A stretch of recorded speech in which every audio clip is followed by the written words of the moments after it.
Hi, this is Terry Healy, bringing you some extraordinary transformation. Thank you, everyone who's tuning in. You're tuned into WVLP at 103.1 FM, also live streaming at WVLP.org. I want to thank the underwriter for my show, Ryan Eberhardt with Diamond Residential Mortgage. Don't assume that all mortgage companies are the same, they are not. Some are better than others, and some loan officers have more concern for their clients. That would be Ryan. Contact him. He'll take very good care of you and your family and your pocketbook. His office is conveniently located on Route 30 in Valparaiso.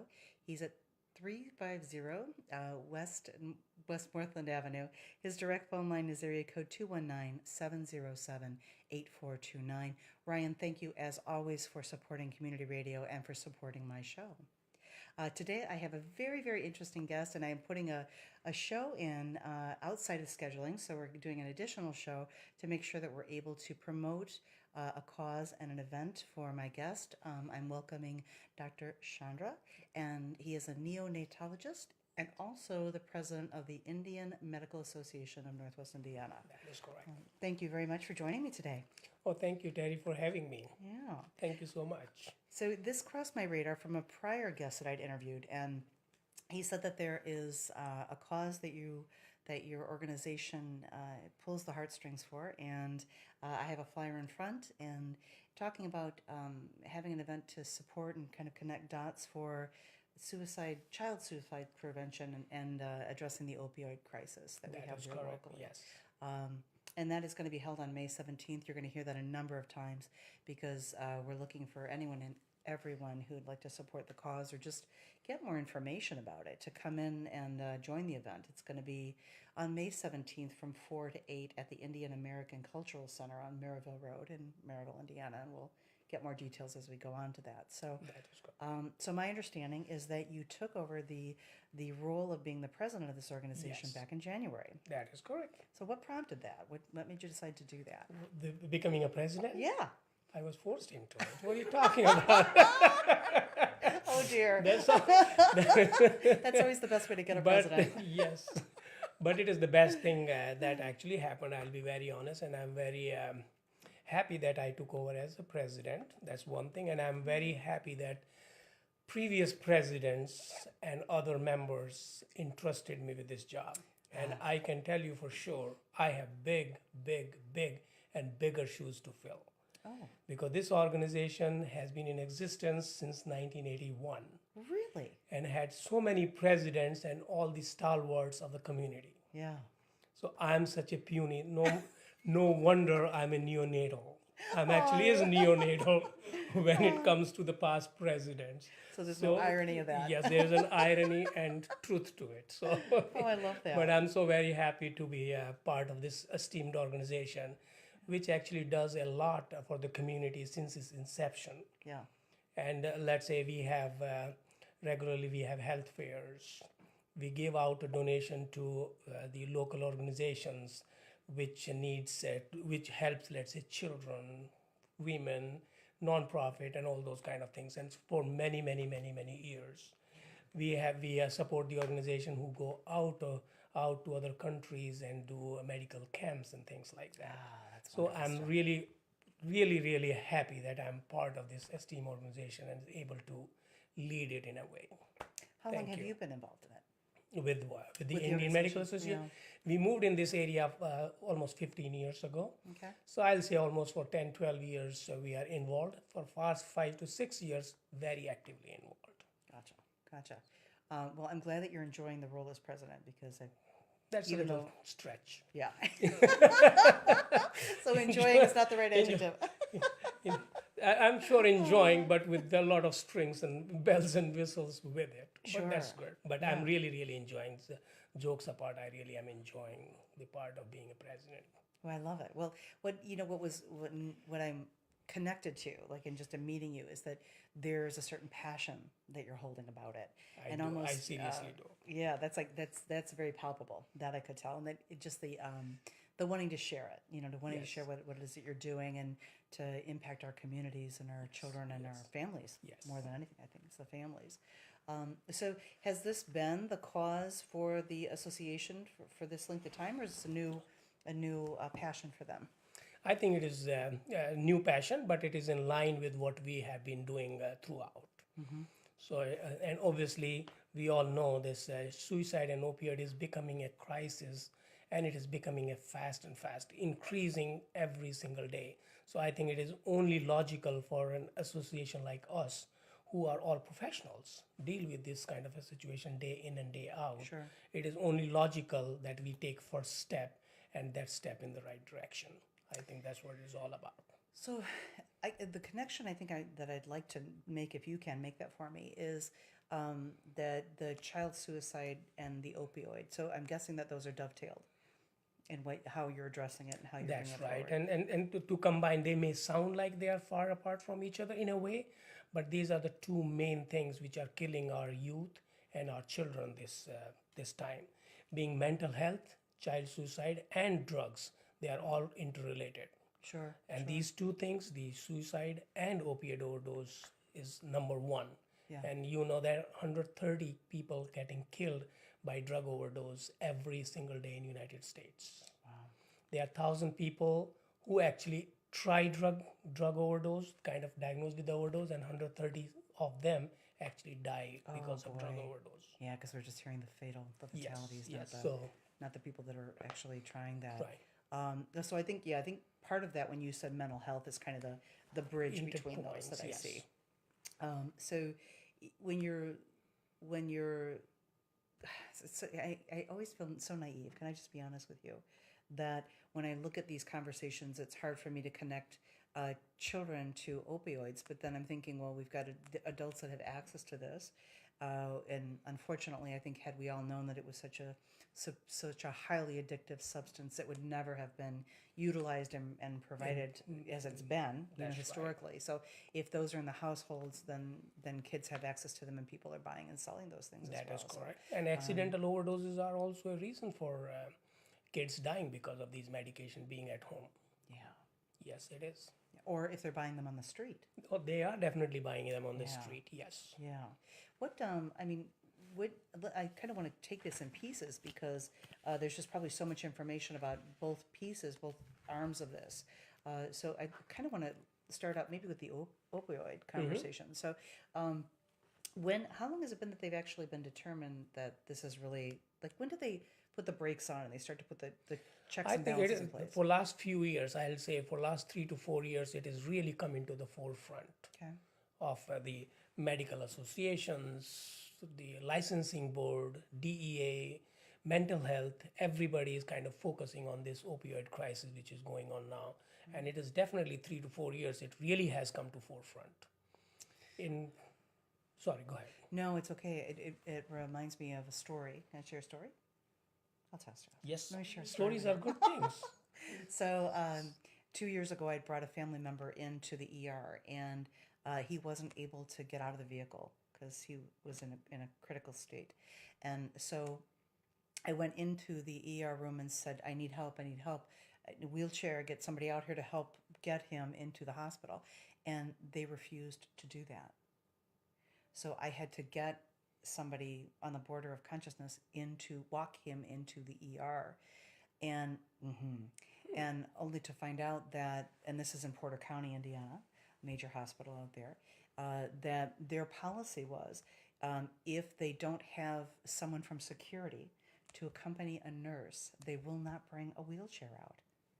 So they need like a big fellow with probably armed, to help facilitate that, because what they were confronted by is just people in the community coming up to the ER, pounding on the doors, harassing the staff there for prescriptions. And this is very true, prescription. And sometimes doctors are between, between those two things. Should we prescribe or not? Or when the parents come or the families come and force you to prescribe, it becomes a very difficult situation. Very, very difficult situation. And many times, even in the offices, that happens actually. Really? Yes, my wife is a pediatrician and she's sitting here, and it has happened to her 2-3 times that they want medication, and the moms will just close the door hard, bang the door, and walk away. It has happened not once, it has happened many times. So sometimes it's very difficult from the physician point of view. Sometimes it looks like we might be the bad guys sometimes Right, just right. prescribing these medications, but it is not easy for a physician also just to say no. It is not. Well, that's a how I can't even imagine how you make that judgment call. How do you know? Like without even just like you can check your gut and your heart, but that doesn't tell you the story. It does not. It does And not.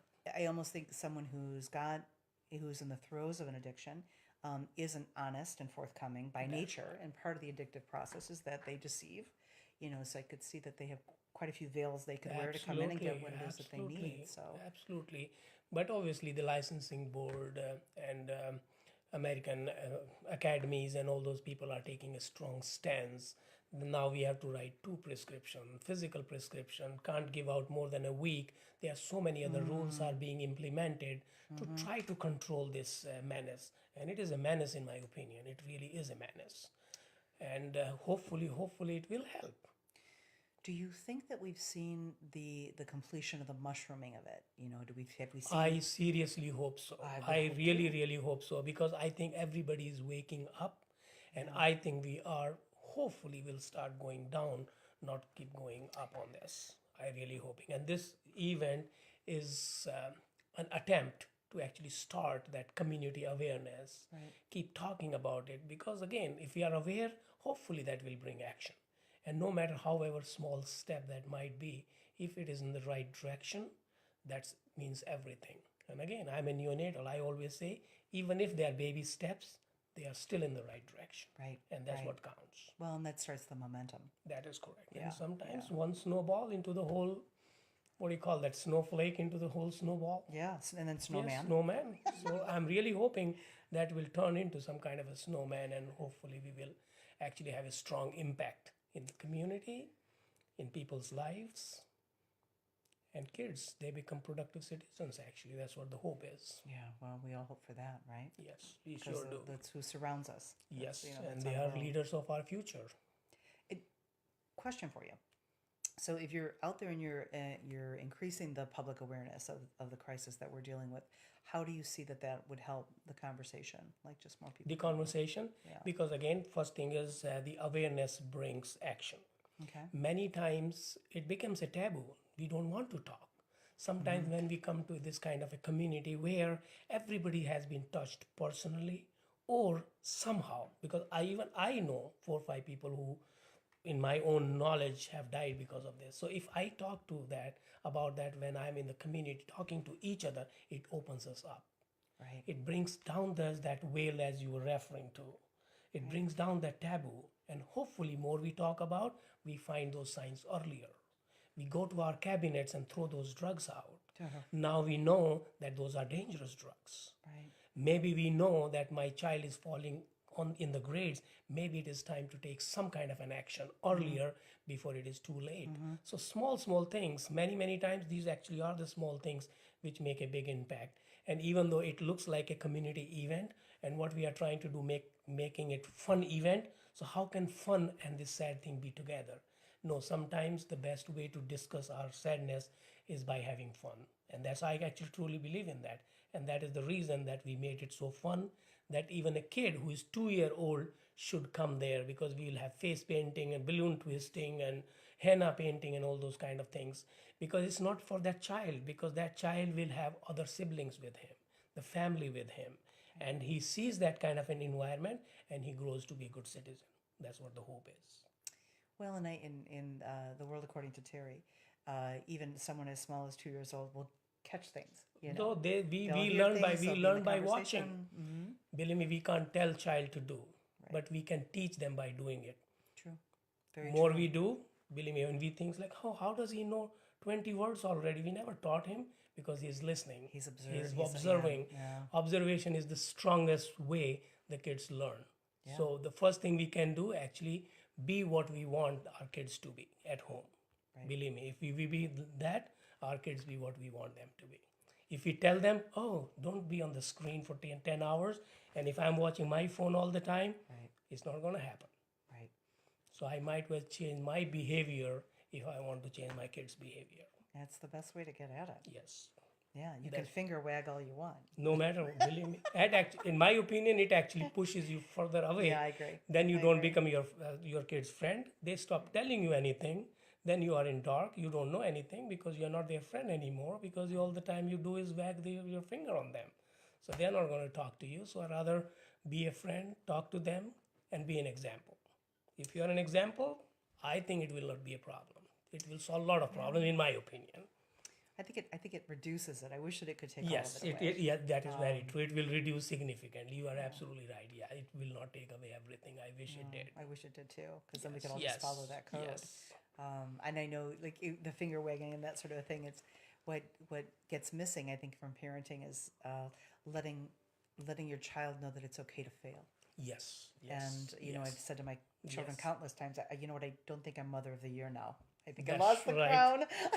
You know, and to say that I dropped the ball. I didn't. That is correct. Didn't do that the yes. way I would have rather, and I owe you apology for that. Yes, So to be yes, human, yes. yeah. So That's what they say. If your kids did not hate you during their lifetime, that means you were not good parent. well then I was a good parent. Yes. No, seriously. If your kid did not hate you Yeah. at one point in At their one life, point, right. that means you were not good. You were not a good parent Right. because you didn't tell them the right things. Oh, Because there you right things go. are hard. Right. Right. Truth is always hard. Right. So The they path need that- to yeah. learn. And believe me, only parents will tell them what is right or wrong. Outside, nobody tells you. No. They pull you down, not tell you anything. Yeah. That's again my opinion. Yeah. But The world. I according to believe Dr. in that. Chandra. Yes. Yes. Oh, there we go. We have a new show now. Right? We could do that. Well, I love that you've created a very nice event. So you've got the activities for the youngsters. You've got I noticed relaxation techniques that so you could give us a little bit more of that. What are you doing with that? So, say like the relaxation technique is obviously to calm your brain down. And sometimes even 10 to 15 minutes every day of doing those kind of techniques helps. And Hindu mythology, literature, we do so many of these things, and hopefully they do help. And I do believe they do help. The main being meditation. And in meditation, you calm your brain down. And it is a big, it takes a long time to actually train your brain to calm down. You cannot learn in few days. No. So we have Mr. Ashok Jain.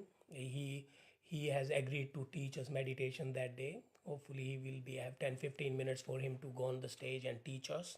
He'll have his own booth and give out information about how to do meditation and things like that.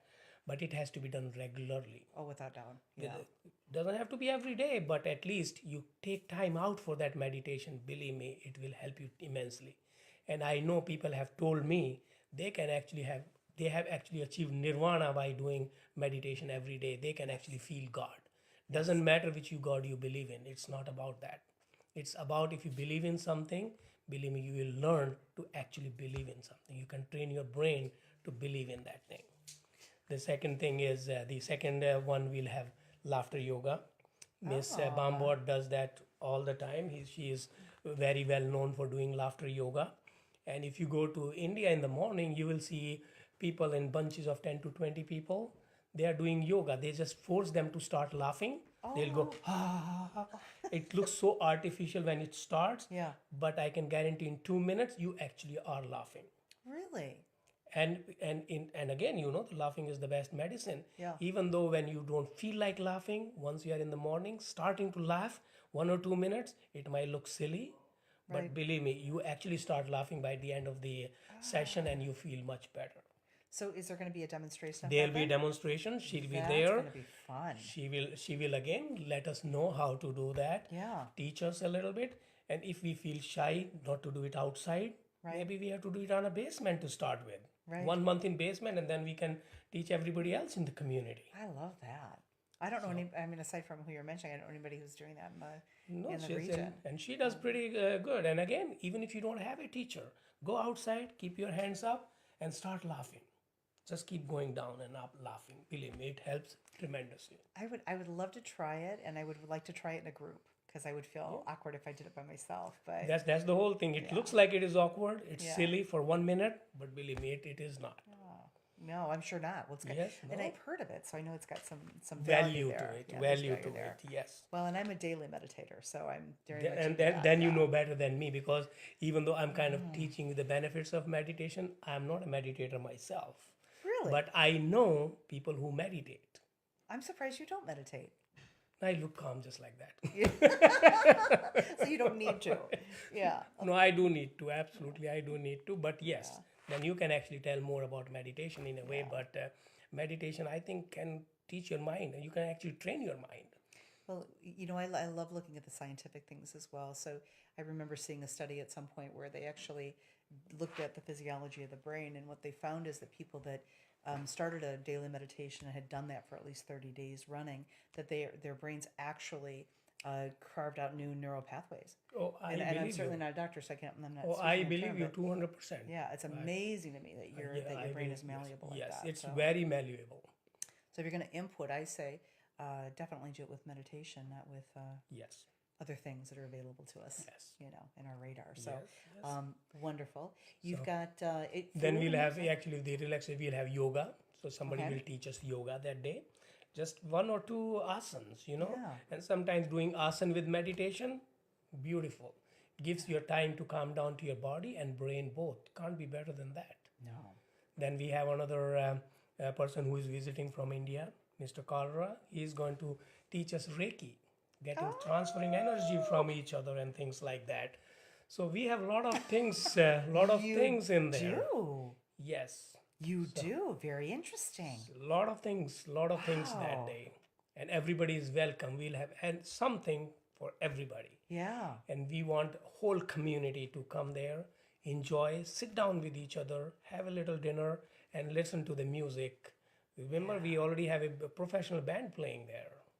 We are Nice. going to have a big stage, so little band playing, a little bit of relaxation backwards, and things like that. Oh, So that is the plan. I love this. Yes, This is I so much more than I thought it was going to be. Yes. Well, and Yes. I'll be doing some posting on Facebook and Instagram about this because I've taught meditation before to small groups, and I have a group around now that says, "Please teach me." Yes. I said, "Well, I can't teach you in 5 minutes, so we'll have to set up time to do that. I'll Yes. just bring them here." You should. You should. And I will. and Yeah. Mr. Jan will. He himself is a financial advisor. Yeah. But he will have his booth as a financial advisor. But on that booth, he will give out information about meditation. He can tell how to do these things, how to get started, how to get hooked on. And I'm sure he has other resources where we actually can go and learn meditation. Oh, I'm sure he's got to be connected. Yes. And the nice thing too is that he'll be able to, like the you look at the biggest reasons why people don't meditate or they don't put a practice into place because they have a misconception that they can actually quiet their mind, and we don't wear it that way. We don't That's have it. So you let that go, and then onward you go. But Yes. love it. Very expansive. Is this the first year that you guys are doing this event? It's not even first year yet because it has not been done. Oh my God. So we almost at year number one? Yes. The first annual, almost the Yes. first annual? So we are year minus 2 Wonderful. weeks. So you've got, I also see here a candlelight vigil. Yes. So you'll be bringing everyone Yes. out to, Yes. So and again, that was one of very close to my heart because many times when I talk to these parents, they hope that their kids are not forgotten. You know what I mean? No matter what, because when somebody passes away, the time factor is there, and especially for parents, that fear. I felt that fear is there that somebody will forget them. yes. So that is the purpose. Actually, the kids we lost, the people we lost to this kind of a problem or menace. I call it a menace, to be honest. That we can remember them.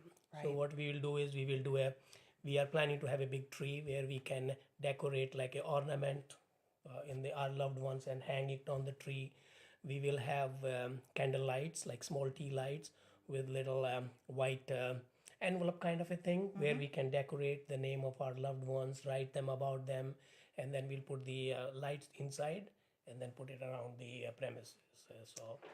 So anyone and everyone who's connected, Should come and take part in the vigil. that's an incredible thing that you're doing there. Yes. Yeah. So- I know some people that could benefit from that, and I'll Yes. certainly And- make the reach out. That's not what I pictured when I saw a candlelight Yes. vigil. So that is so, and we will so try to make honoring. it more purple light and teal light so that it kind of goes with the theme. The other thing is when we do something visual, it sticks to you. Absolutely. Talking is different because again, the brain has different pathways. One is listening, one is seeing, one is doing by your hand, and here we'll be doing all three. So what is the best way to remember your loved one by doing three. You'll be listening to the other's testimonies. You will be doing something by hand, decorating, writing names and things like that. And at the same time, you'll be looking at that visual and looking at other people. So it is probably will be a strong message and will stay with you forever. That is the plan. Oh, yeah. Sorry, I can just feel this. I can just feel this. Yeah, hopefully. So, what this is, I have to tell you, in all honesty, what you have created for your first annual event is pretty significant. It's pretty amazing. Thank you. Yeah, Thank you. I'm saying that we are trying to impressed. reinvent the wheel. I said that before. For arranging the event, taking a lot of effort, but I think at the end, everything is so worth it. Yeah. Because as I said, one step in the right direction, no matter how much is behind it, is the right thing to do. Well, and I think you're taking many steps. It's interesting how much you're canvassing here, and we haven't even talked yet about that you'll be having a panel with local professionals coming on, and That is correct. Yes. yes. a lot of wonderful information from people that and more educational things. So you said, I think earlier, that we've got maybe 15 people coming on the panel, or was that? We have almost 15 to 16 people who will be coming. We are still fine tuning the program though. So what we are hoping to start the program around 5:45. We will have the opening remarks and have 4 or 5 community leaders talk about it in just a couple of minutes. And then we'll have 3 or 4 personal testimony.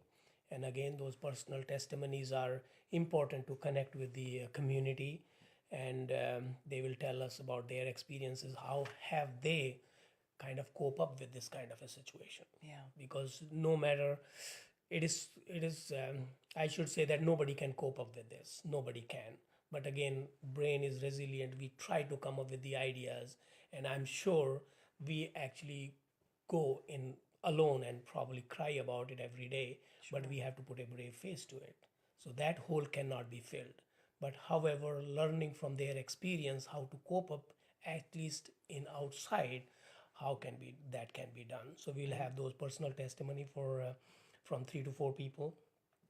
After that, we are expecting to have a panel for around 45 minutes. Maybe it might go up to an hour. I don't know how that will pan out.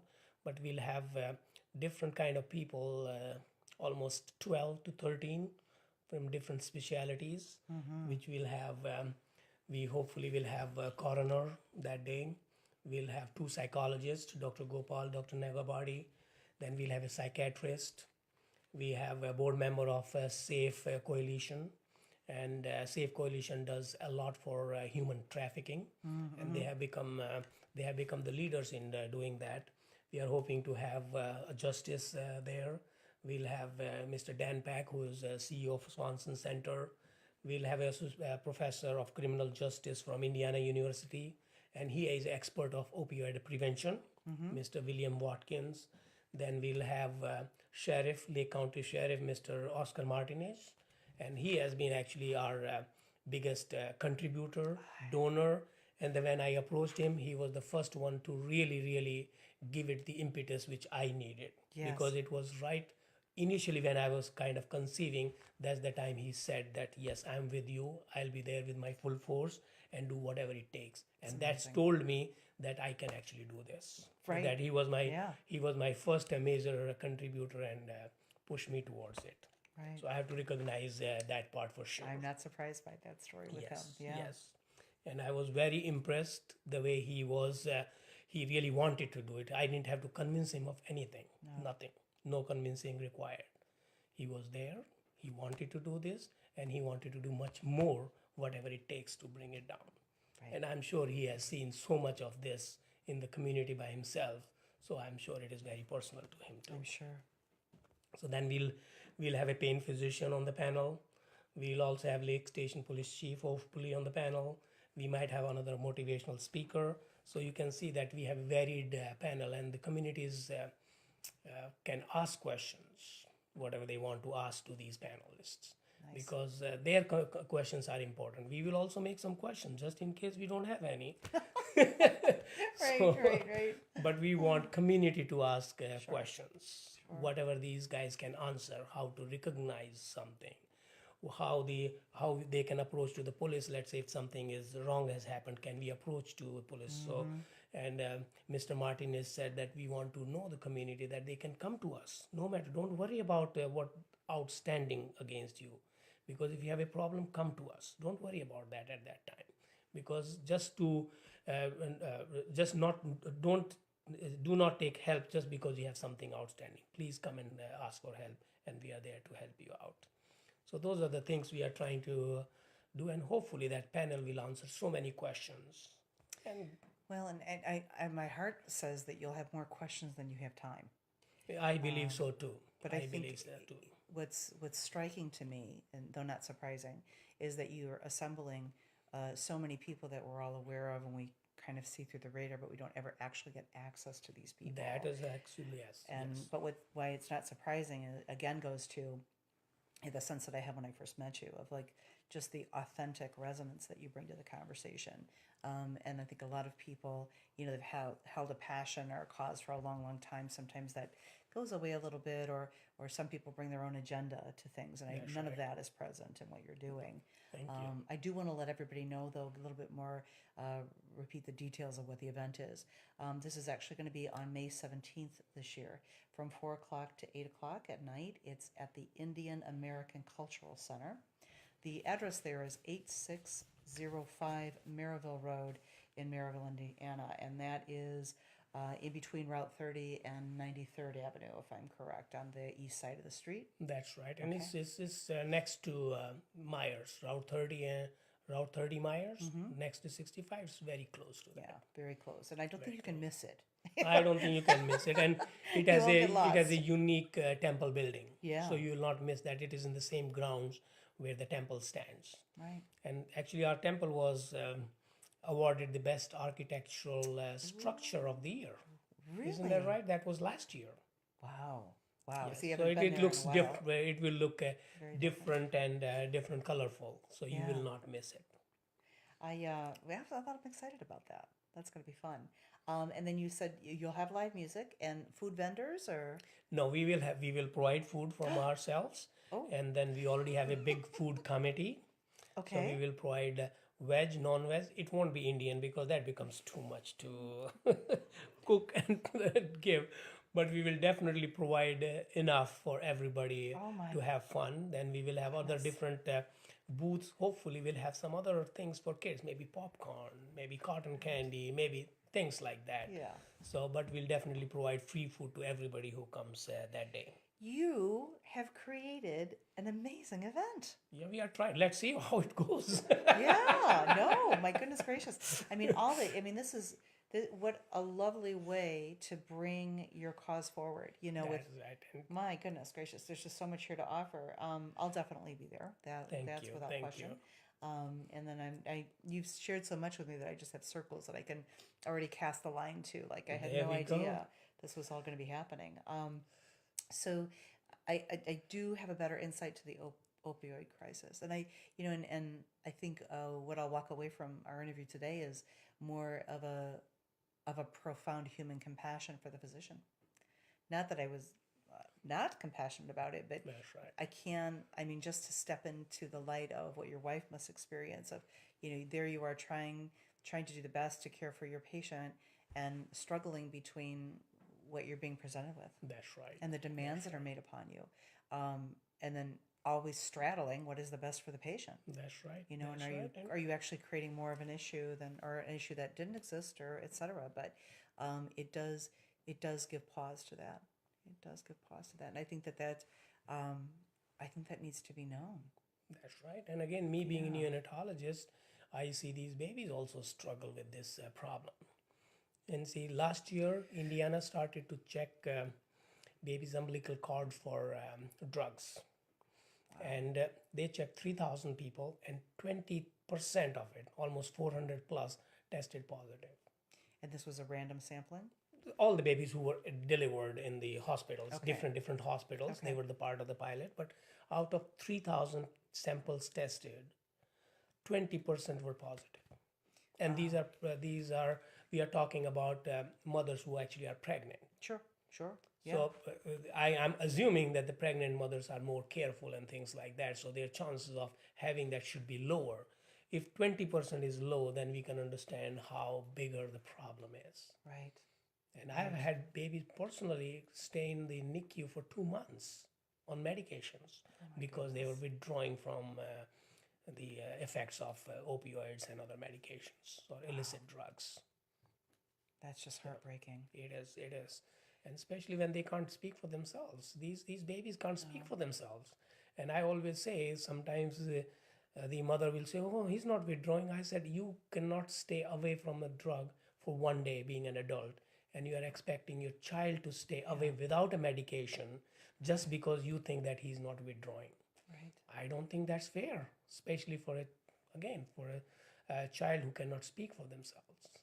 Boy, that's almost cruel. It is actually cruel, and it happens day in and day. Well, I should not say day in and day. That it sounds like it's too much of a problem, but it's problem nonetheless. So why would an addicted parent advise that that you not medicate the child? I don't understand what would be the rationale for that. I believe that it's called what should I say? They are in denial, I think.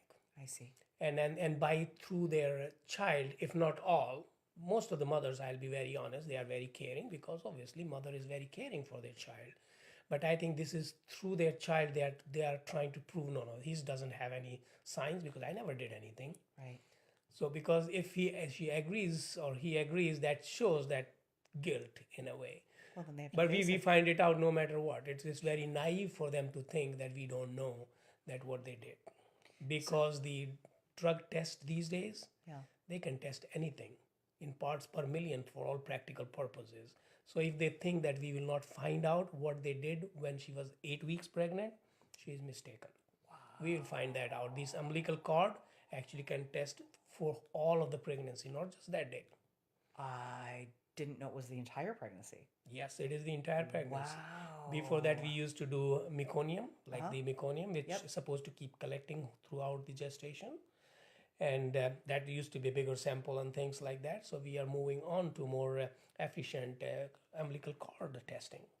So this may be a naive question, but the curiosity I have is, with a mother that doesn't know yet that she's pregnant, and so she's still using some sort of a chemical, and then when she finds out, she stops for the duration of the pregnancy. Are you able to tell with the cord that they used earlier? No. Not so lucky. But at the same time, you do rely on parents' history, the other screens, and the baby will not have any signs of withdrawal then. That will become more like a history. Okay. Because nothing is really positive on urine and things like that. And if the mothers have stopped before, the baby will not have any withdrawal signs at 9 months. They will not. They will not. That makes sense. Yeah. They typically have signs when we kind of practically use it throughout the pregnancy. Okay, so here's another question. So are babies then, so if a mother stops using a chemical like that, are they withdrawing in utero? Yes, they can. And that's why it is not advisable. That's why they go on to a program to gradually not withdraw, because the babies can actually withdraw, have seizure, and die inside. So it is not advisable. Let's say somebody is using, I don't know, pick a drug, any opioid, Right. and they suddenly stop it. That can be very detrimental and cause death of the fetus. Right. But if they go on a program, let's say they are using illicit drug, they go on Suboxone, Methadone. So even if you see, they will not withdraw Methadone. They will keep giving during pregnancy, even though we know that the baby will withdraw from Methadone. Not giving Methadone is more dangerous than to not give it, because we can monitor the baby outside and treat the baby. But if baby is inside, we can't reach the baby. Then we don't even know how the baby is doing. So that is not safe to stop your prescription medication, I'll say. Like Methadone, Suboxone, Subutex, no, not stopping that. Except if your physician who is taking care of you advises it, that's a different thing. Because they know how much dose, how much they can go down and things like that. But you should not stop it by yourself. Absolutely not. Well, I hate to tell you, but my instinct says that more often than not, a mother would stop on her own because maybe she's not getting quality medical care while she's pregnant. It's possible. And It's even if she possible. is she bringing her addiction to the forefront in her conversations with the doctor. Yes. And then, so that's a very interesting thing for people to know. Yes. So that if you have a remote connection to somebody who's struggling with a drug addiction, find themselves pregnant, get into the medical care so that they can do the right thing. Right thing. While the But baby's definitely stop using the illicit one, but definitely get find treatment so Right. that it can be more controlled. right, And then we can go down gradually so that the baby also withdraws gradually. right, And sometimes the physician who is taking care, they may not want to drop it because they think that it is not safe. That's okay, because we can take care of the baby like that. That's no problem. But we cannot take care of a baby if you stop suddenly and there's something happens to the baby. There's no way to reach to the baby at that stage. yeah. And what do you do? And there's nothing that can be done. Nothing can be done. Yeah. Wow, that's very eye-opening. Yes. I really appreciate you sharing that because something tells me there are no accidents in conversation. That's true. Yes, something needs to be. Yeah. And again, there is other drugs actually. Say like some people come to the emergency room, they get Narcan shots. Yeah. So that day, it is not only this. We are going to have a free Narcan training, which they will give out certificate, Okay. and we'll give out free Narcan samples to people who attend. Really? Yes, but she only has 50 samples. That is true. But 50 is, and again, maybe they can register and maybe she can arrange more later.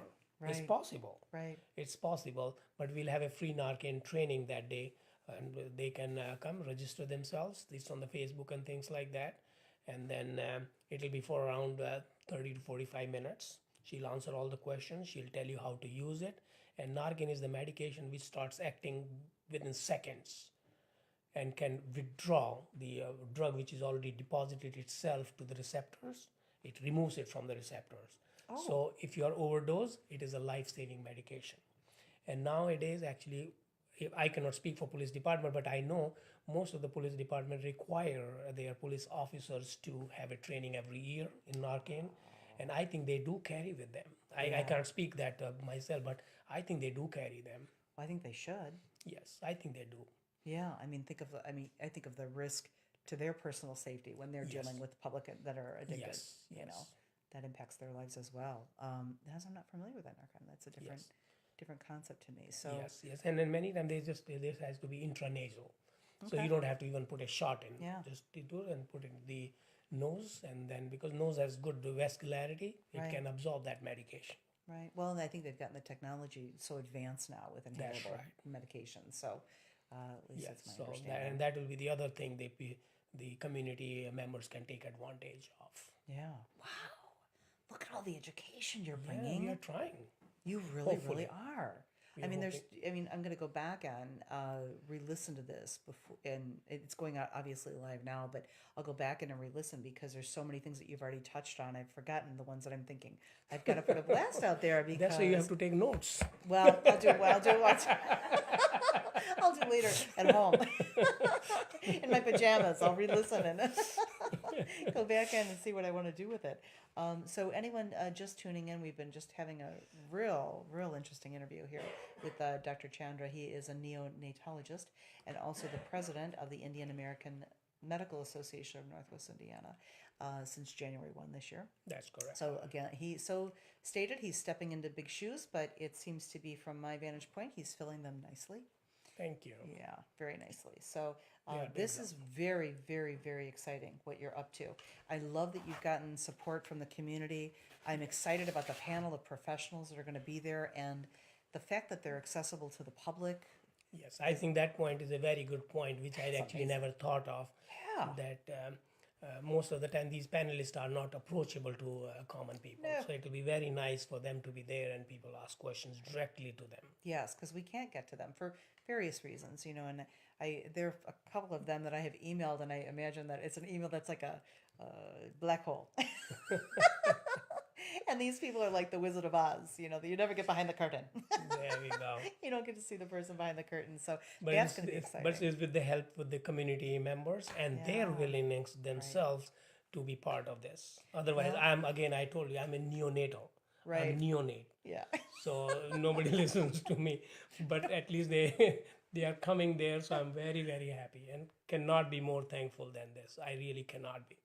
Well, and I'm sure that you're obviously a very grateful person by nature, but it's almost like, to me, it makes all the sense in the world, just the again, the authentic genuineness of who you are and what you're doing. Thank And you. yeah, I think that that resonates out. I think people sense that, they smell that, and I don't think that I'm the only one who's picking it up with the panel that you've assembled, that they're catching that too. Yes, thank you. You know, that's Thank a you. really good thing to do. So let's kind of delve a little bit into the child suicide.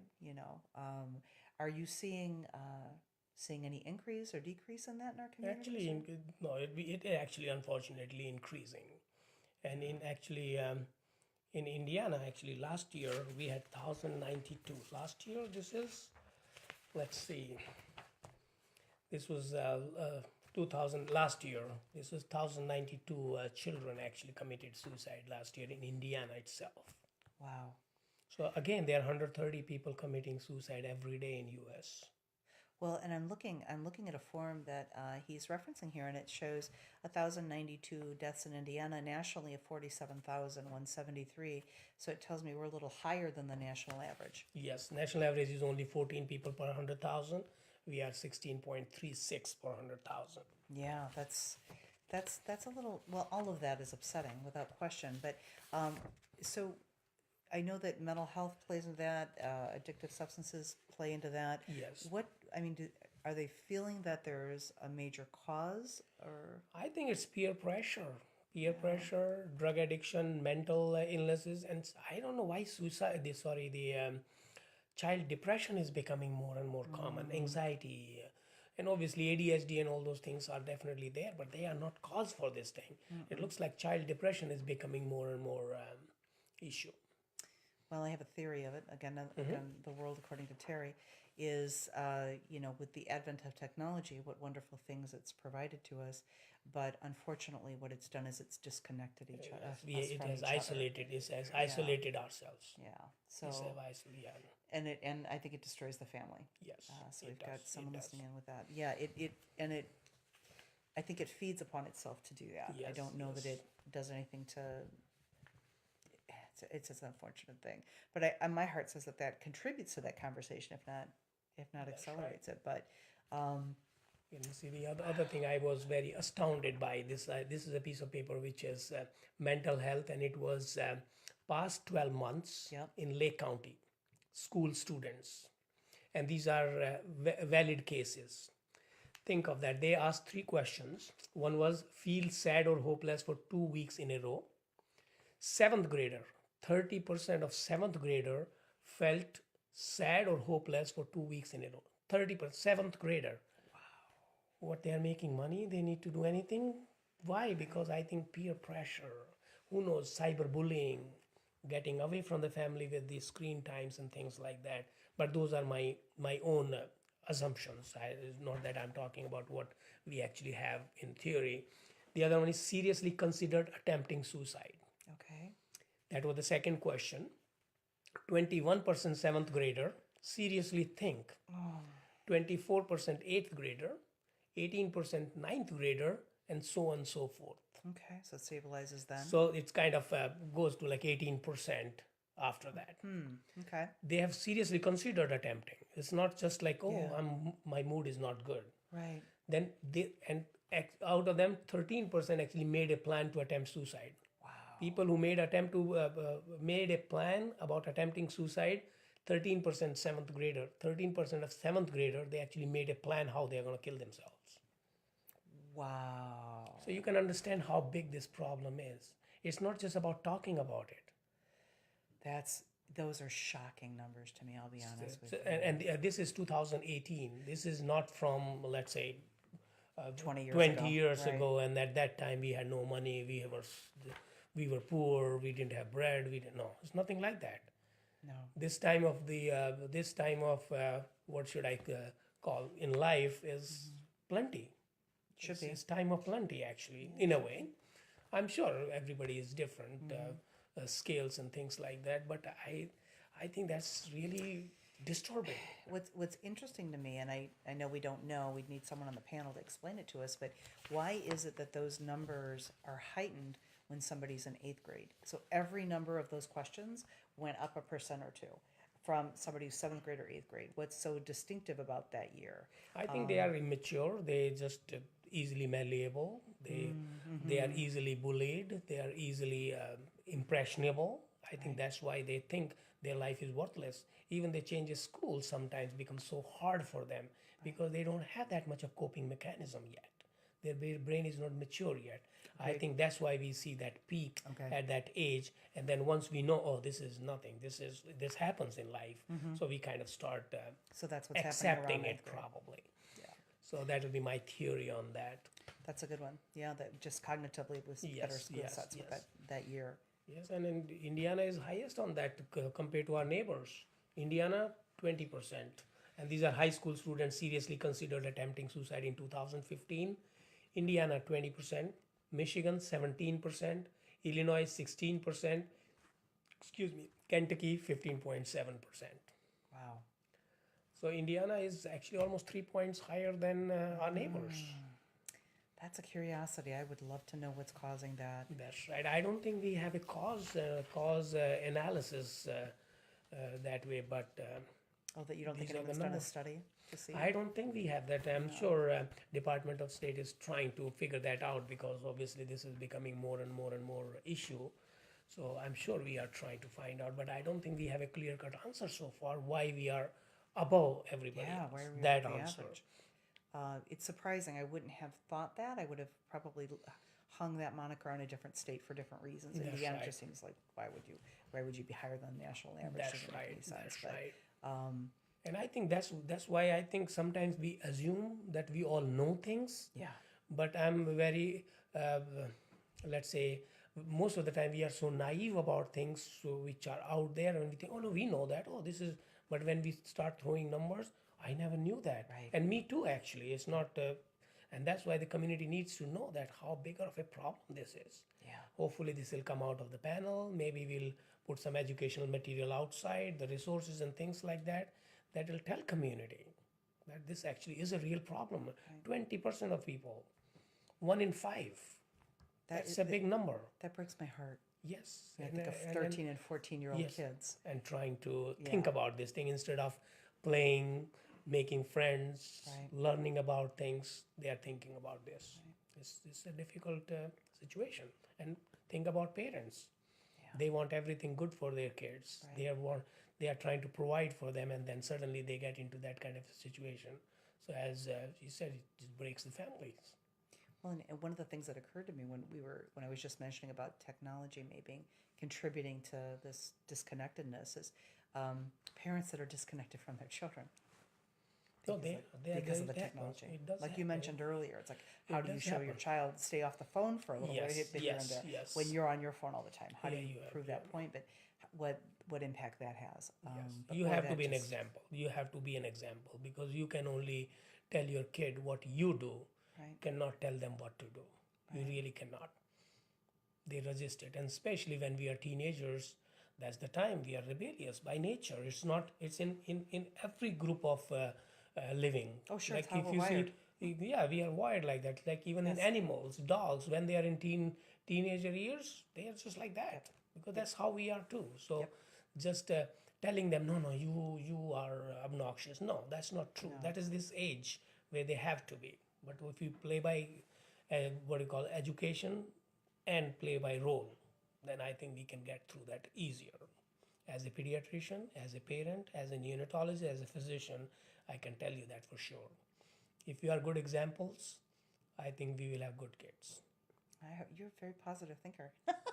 No, that actually is true. Yeah, If we don't have a good role model, if you are yourself are not doing what you're supposed to do, you are cranky, you're this, then you can't expect your kids to be great.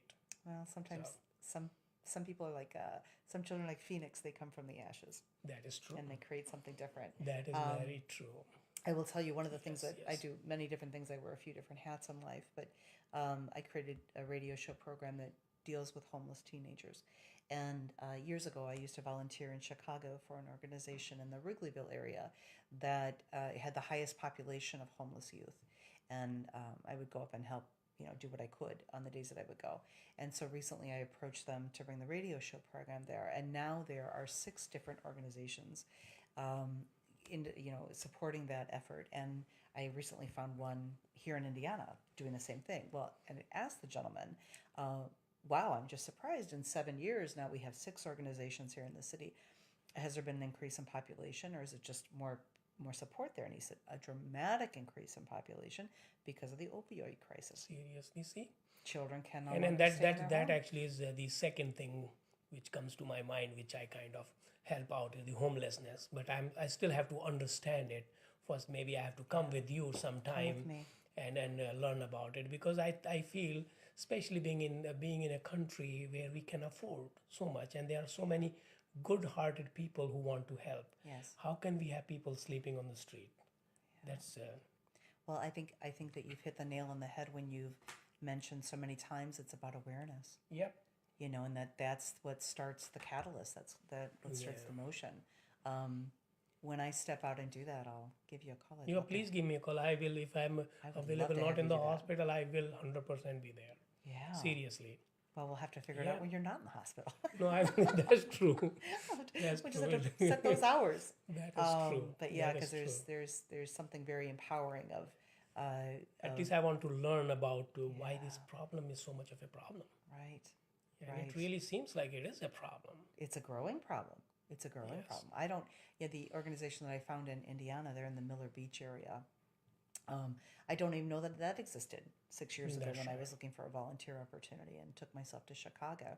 But it's telling. It's very telling. Wow. And I think that when I look at what I do, my focus has been to go where people aren't served. So when I originally created the program, I launched it in a Boys and Girls Club, which was wonderful. But that venue, those kids get access to so many wonderful things.